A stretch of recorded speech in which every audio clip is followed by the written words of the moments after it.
Ketua Umum Partai Demokrat Agus Harimurti Yudhoyono atau yang kerap disapa AHY berdialog dengan jurnalis Aceh di stasiun Cafe Banda Aceh pada Senin malam 19 April 2022. Dalam dialog tersebut AHY menyampaikan Partai Demokrat akan terus memperjuangkan perpanjangan masa dana otonomi khusus atau Otsus Aceh.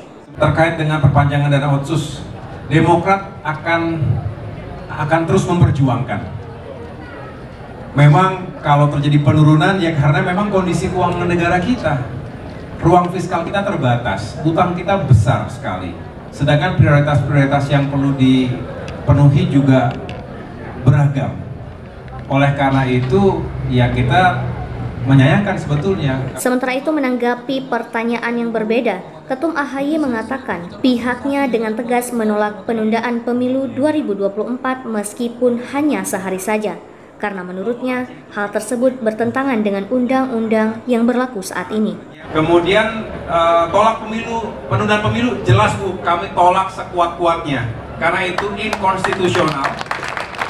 Jangankan 3 tahun, sehari saja ada yang berusaha memperpanjang kekuasaan tanpa melalui proses pemilu yang sah, itu artinya menabrak undang-undang, menabrak konstitusi. Nah, artinya kalau itu terjadi, digolkan, maka kita tidak pernah tahu kapan atau berakhir di mana. Itu akan bisa menjadi gelombang tsunami yang akan menggulung kita semua. Dan kita akan mundur sekian puluh tahun ke belakang. Reformasi dikhianati, konstitusi dilabrak. Dari Banda Aceh, Auliana Rizky, Dialeksis TV.